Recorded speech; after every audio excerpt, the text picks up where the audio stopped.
السلام علیکم، میں ہوں آصف عنایت اپنے یوٹیوب چینل سے۔ معاملات اور موضوعات اتنے ہیں کہ کسی ایک شفٹ میں ان کے لیے بات کرنا ناممکن ہے، اور میں چونکہ خبر کا آدمی نہیں ہوں، ہمیشہ کہا ہے تجزیے کا آدمی ہوں، اور خبریں تو آپ کے پاس آ چکی ہوں گی، جو ملک میں ہو رہا ہے، جو جاری ہے، اور ہر لمحہ بدلتی ہوئی صورتحال میں عوام کا پرسان حال کوئی نہیں ہے۔ مہنگائی، بے روزگاری، بیماری اور بے بسی لوگوں کو جیتے جی مارنے کے درپے ہے، لیکن ملک میں آئین اور 90 دن کا انتخابات کھیلا جا رہا ہے۔ ناظرین، ابھی ہم بات کریں گے سپریم کورٹ کے مسٹر جسٹس جناب سید مظاہر علی نقوی صاحب کی، اور ہم بتائیں گے کہ وہ کون ہیں، ان کا کیا بیک گراؤنڈ ہے، اور وہ کیسی شخصیت ہیں۔ یہ آخر میں بات کی جائے گی جسٹس صاحب کے حوالے سے۔ اس سے پہلے میں عرض کرتا ہوں کہ یہ جو موجودہ عدالتی اور سیاسی معاشی بحران ہے، یہ کیوں کیسے پیدا ہوا؟ سب جانتے ہیں کہ سب سے پہلے عدالت کی طرف سے چودھری پرویز الہی کے لیے آئین کی دوہری تشریح کی گئی۔ 63 کے حوالے کی میں بات کر رہا ہوں کہ کہیں کہا گیا کہ ہیڈ آف دا پارٹی جو ہے وہ بااختیار ہے ڈسکوالیفیکیشن کی بات کرنے کے لیے، پھر کہا گیا کہ نہیں، جو پارلیمانی لیڈر ہے وہ ہے، اور اس میں اوپن کورٹ میں مدد مانگی گئی کہ جی ذرا ہمیں بتائیں، ہم اپنا وہ کیا ہوا اس کو ہم ٹھیک کرنا چاہتے ہیں، پرانے فیصلے کو۔ اور ایسے ماحول میں یوں لگا ایک عام آدمی کو بھی کسی ریڑھی بان کو پوچھ لیں، ان کو پتہ چل جائے گا کہ کون سے جج صاحب کیا فیصلہ دیں گے اور کون سی پارٹی کو کیا ریلیف ملے گا۔ اب کچھ لوگ ایسے ہیں وہ عصر حاضر میں جسٹس کارنیلیس کی بات کرتے ہیں، اور یہ آسان بات نہیں ہے۔ جسٹس کارنیلیس نے اختلافی نوٹ لکھا تھا جسٹس منیر کے فیصلے میں، جس نے ایوب خان کے مارشل لاء کو قانونی اور عدالتی فیصلے کی چھتری فراہم کی تھی۔ اس لیے ان ججز کا جو موجودہ دور میں ہے، ان کا جسٹس افتخار کے ساتھ، جسٹس ثاقب نثار کے ساتھ، گلزار صاحب کے ساتھ، جسٹس کھوسہ کے ساتھ کمپیریزن کیا جا سکتا ہے۔ کہاں کارنیلیس، کہاں رستم کیانی، کہاں جسٹس سمدھانی صاحب، کہاں جسٹس ملک سعید حسن صاحب۔ تو لہٰذا آتے ہیں موضوع کی طرف۔ عدلیہ کا بحران وزیر اعلیٰ پنجاب کی وجہ سے شروع ہوا، اور اس کے بعد جو پردے کے پیچھے ہاتھ کام کرتے ہیں وہ ایک الگ داستان ہے۔ یہ ایک باقاعدہ سیریز ہے۔ 84 کیسز میں سے 83 کیسز کا فیصلہ ایک ہی پارٹی اور ایک ہی لیڈر کے حق میں آنا، یہ کوئی عام بات نہیں ہے۔ ابھی کل کی خبر ہے، بلکہ آج چھپی ہے اخباروں میں، کہ ٹرمپ پر 34 مقدمات ہیں فوجداری، اور 34 جھوٹ بولنے کے الزامات ہیں ان کے خلاف، جن کی بنیاد پر بھی مقدمات بنے ہیں۔ اب وہ جا کر کہے کہ جناب میرے خلاف 34 FIR ہو گئی ہیں۔ بھئی جتنا بولو گے، جو غلط بولو گے، قابل تعزیر ہوگا، قانون اس کے لیے اٹھے گا۔ اب پچھلے دنوں ایک اور بات چلی کہ آئین دستک دے رہا ہے، جبکہ میں نے اپنی زندگی میں دیکھا ہے کہ مظلوم آدمی نے آئین کو دستک دی ہے کہ آئین میرے حق میں یہ بات کر رہا ہے۔ کیا آئین نے اس وقت دستک نہیں دی تھی جب جسٹس منیر کی عدالت تھی؟ آئین خاموش تھا جب نصرت بھٹو کیس تھا، اور ضیاء الحق کو جائز حکمران یا اس کے مارشل لاء کو 90 دن، اور 90 دن آج جو 90 دن ہو رہے ہیں، یہ کوئی پہلے 90 دن نہیں ہیں۔ اس کے بعد پھر آگے چلتے جائیں، مشرف کو تو 3 سال دیے، اور ساتھ وہ اختیارات دیے جو پارلیمنٹ کے پاس بھی نہیں ہیں، یعنی کہ پارلیمنٹ بھی 2/3 اکثریت کے ساتھ جو کچھ کر سکتی ہے، اس کے لیے کہا گیا کہ آپ آئین میں بھی تبدیلی کر سکتے ہیں۔ یہ سبھی کچھ عدالتوں سے ہوا۔ وہ مرتضیٰ سولنگی کہتے ہیں کہ انصاف کا قتل سب سے زیادہ عدالتوں میں ہوا ہے۔ تو ناظرین، اب کوئی بندہ کیا بات کرے، میں سمجھتا ہوں کسی ایسے شخص کا جو اس عہدہ کے قابل نہ ہو، جو جانبدار ہو، اس کا عدالت کی کرسی پر بطور جج بیٹھنا ہی عدالت کی توہین ہوا کرتی ہے۔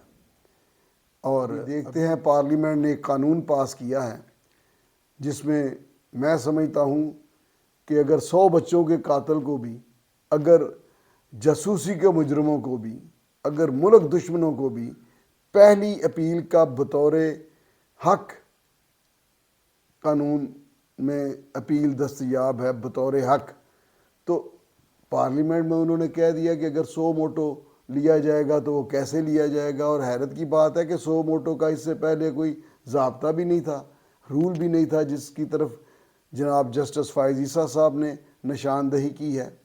اور اگر کسی کو بڑا شوق ہے نا، یہ ایک جو سمجھتے ہیں 1992 کو پاکستان بنا تھا کہ جسٹس کارنیلیس کا کردار کس کا ہے، جسٹس رستم کیانی کا کردار کس کا ہے، تو انہیں بتا دیتا ہوں کہ جسٹس فائز عیسیٰ صاحب کا آج کا کردار ان کا کردار ہے۔ تاریخ پڑھ لیا کریں، یہ گوگل کے گریجویٹ نہ بنے۔ اب میں آتا ہوں کہ پارلیمانی سیاست میں مشورہ بہت ضروری ہے اور مذاکرات اس کی اساس ہیں۔ بعض شکیں اور بعض معاملات جو آئینی تقاضا کرتے ہیں، اس میں وزیر اعظم کا اپوزیشن لیڈر کے ساتھ مذاکرات کرنا، مشورہ کرنا لازمی ہے۔ مگر ہمارے ہاں مسئلہ یہ ہے کہ ایک سیاستدان کی پوری سیاست کی عمارت جھوٹ اور نفرت کی بنیاد پر کھڑی ہے۔ میری مراد عمران نیازی صاحب ہیں، وہ نفرت کی سیاست کرتے ہیں، نفرت ان کی قوت ہے۔ نفرت، اگر آج وہ کسی سے مذاکرات کریں، اپنا بنی گالہ والی سڑک بنوانے کے لیے تو نواز شریف سے ملاقات کر لی تھی، اور جب کام تھا شوکت خانم کا تو جیکٹیں بھی سیدھی کر رہے تھے۔ آج جب ان کی سیاست نواز شریف کی نفرت اور زرداری کی نفرت کی بنیاد پر قائم ہے تو وہ مذاکرات سے بھاگتے ہیں۔ جس دن انہوں نے نفرت کی سیاست کو خیر بات کہا، جس دن انہوں نے مذاکرات کر لیے، اس دن اپنی سیاست کو جو رہ گئی ہے، جو ٹویٹر پر ہے وہ خود دفن کر لیں گے۔ اب یہ دیکھنا پڑے گا کہ ہمارے ہاں جو موجودہ حالات ہیں ان میں کیا بنے گا۔ لوگ پریشان ہیں، روٹی روزی کے لیے پریشان ہیں۔ 2 طبقے ہیں، ایک بہت امیر ہے، ایک بہت غریب ہے، اور مڈل کلاس جو کہ ترقی یافتہ ملکوں میں ریڑھ کی ہڈی ہوتی ہے، بد نصیبی سے ہمارے ہاں ختم ہوئے جا رہی ہے۔ عدلیہ کا کام نہیں ہے کہ وہ فیصلے کروائے، پنچایت لگوائے۔ عدلیہ کا کام نہیں ہے کہ وہ وکلاء کا بائیکاٹ کرے۔ وہ عدالت میں آئے ہوئے ہیں، وہ ان کو سننا نہیں چاہ رہے، ان کا کیس ہے، آپ سنیں گے انہیں، لیکن کہتے ہیں جی آپ نے بائیکاٹ، یعنی ہیر سے پہ یہ عدالتی فیصلے اور ان سنے عدالتی فیصلے، اور 3-4 ججز کی ریشو کا فیصلہ کہاں دفن ہو گیا۔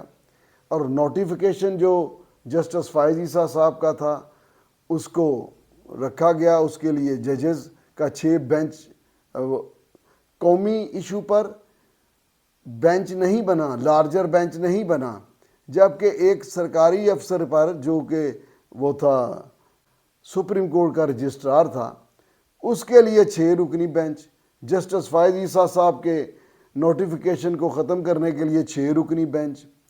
یہ سب کوئی اچھی طرف، کوئی خوشحالی کی طرف ہمارے اقدام نہیں ہیں۔ اب میں نے جو شروع میں بات کی جسٹس نقوی صاحب کے حوالے سے، تو میں سمجھتا ہوں کہ کردار کشی کو کہیں تو بریک لگنی چاہیے۔ میرے ایک دوست ہیں جو سابقہ ریٹائرڈ جج ہائی کورٹ ہیں، ان کا فون آیا، گجرانوالہ کے حوالے سے وہ بات کر رہے تھے کہ یار وہ سنا جسٹس جو یہ مظاہر نقوی ہے ان کے والد صاحب کا پوچھنے لگا بھائی یہ کون تھے، یہ کیا تھا، یہ کیا نہیں تھے۔ میں نے اپنے دوست سے کہا جو انفارمیشن لے رہے تھے کہ مظاہر علی نقوی صاحب کو بچپن میں گھر میں تو شونی کہتے تھے، اور جو محلے اور کالج کے دوست تھے وہ شونی شاہ کہتے تھے۔ تو جب وہ جسٹس ہو گئے، بات ہونا گلی میں، دوستوں میں، کالج کے پرانے لوگوں میں، گجرانوالہ کی کچہری میں، تو میں تو ان کو ہمیشہ جسٹس شونی کے نام سے پکارتا ہوں۔ ابھی بھی مجھے ان کا مظاہر علی نقوی صاحب کہنا مشکل لگ رہا ہے، شونی کہنا آسان لگ رہا ہے۔ اب حالات یہ ہیں، جو جب بندہ کوئی مقام حاصل کرتا ہے سوسائٹی میں، جیسے بھی کرتا ہے، کوئی جیسے میں یہ کہوں گا کہ شونی ہر دل عزیز اور بہت ہی یاروں کے یار آدمی ہیں، دوست نواز آدمی ہیں۔ اب Mazahir Ali Naqvi mister justice of supreme court سے ان کو واپس شونی بننے میں کیا مراحل سے گزرنا پڑتا ہے، اللہ ان کے لیے آسانیاں کرے۔ کہ جسٹس نقوی صاحب کے والد صاحب انتہائی شریف آدمی تھے، یہ گجرانوالہ کے شریف خاندان سے گنے جاتے تھے۔ وہ اپنی محنت سے بینچ میں شامل ہوئے، آگے ان کے جو معاملات ہیں، جو بھی مسائل ہیں، وہ ساری دنیا کو پتہ ہے۔ نقوی صاحب کے خلاف ریفرنس دائر ہو چکے ہیں، ان کی فیٹ آگے چل کے سب کو پتہ چل جائے گی۔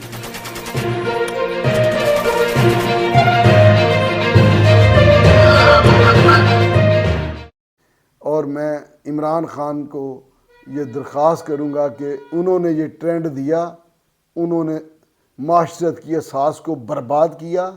آج عورتیں فون کرتی پھرتی ہیں، امی نے بلایا ہے، امی کی طرف جانا ہے۔ یہ ایک کیا کلچر دے دیا گیا ہے، کیا وہ بقول اس کے طلعت سید کے کہ ایک جم خانہ قائم کر دیا گیا ہے۔ عجیب دوہرا تیرا 100 چہرے والا معیار مقرر کر دیا گیا ہے۔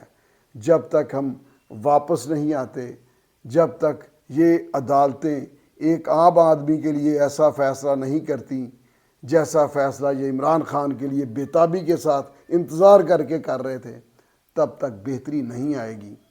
تو میں سمجھتا ہوں کہ یہ جتنے بھی مسائل ہیں ان کا حل آئین ہے، اور کیا پورے ملک میں یہ جو 90 دن کا بڑا زور دے رہے ہیں عمران خان اور ان کے لوگ، کسی نے پورے ملک میں عدلیہ نے پوچھا کہ 2 اسمبلیاں تم نے کیوں تحلیل کروا دیں؟ چلتی اسمبلیاں تاکہ ملک چونکہ معاشی بحران کا شکار ہے برباد ہو جائے، اس کو اقتدار مل جائے۔ کسی نے پوچھا کہ بھئی 8 حلقوں میں ضمنی انتخابات میں تم ایم این اے ہوئے ہو، جا کے حلف کیوں نہیں لیا؟ اگر نہیں لینا تھا تو یہ پروانی کرنے کی ضرورت کیا تھی؟ کروڑوں اربوں روپے قوم کے کیوں ضائع کیے؟ میں سمجھتا ہوں کہ جس طرح ایک عام آدمی، ہمارے ہاں رواج ہے کہ جی کوئی گل کراں غصہ تو نہیں کرو گے، اگلا روٹین میں کہتا ہے نہیں کوئی گل نہیں تسی کرو گل، تو وہ بات کی اجازت دے تو اگلا ماں بہن کی گال ہی دے دے۔ یہ P T I, Imran Khan اور اس کے الائز اداروں میں بھی جو موجود ہیں، وہ آئین کو ماں بہن کی گالی دے رہے ہیں۔ آئین کا مطمع نظر یہ نہیں کہ اگر کوئی اجازت ملی ہے تو جیسے صدر کے پاس 15 دن سوچنے کی ہے، یہ نہیں کہ ڈائریکشن دے کر کسی بل پر بیٹھ جائے۔ تو میں چونکہ معاملات بہت اکٹھے تھے، میری دعا ہے کہ صدر اپنے دائرہ کار میں رہے، عدلیہ اپنے دائرہ کار میں رہے، اور پارلیمنٹ کو اپنا کام کرنے دیں۔ اگر آج صوبائی اسمبلیوں کے، اور اسمبلیوں نہیں، اب تو صرف ایک اسمبلی رہ گئی ہے، اس کی جب تک نیت پر نہیں جائیں گے آئین کی منشا حل نہیں ہوگی۔ آج کے ویلاگ میں میں اتنا ہی کہہ سکوں گا کہ عام آدمی کا خیال کیا جائے۔ عام آدمی مر گیا ہے، عام آدمی جو ہے اس کا ریاست سے رشتہ ٹوٹ رہا ہے۔ جب ریاست سے رشتہ ٹوٹ جائے تو نقشہ قائم نہیں رہا کرتا۔ اجازت چاہتا ہوں، اللہ حافظ۔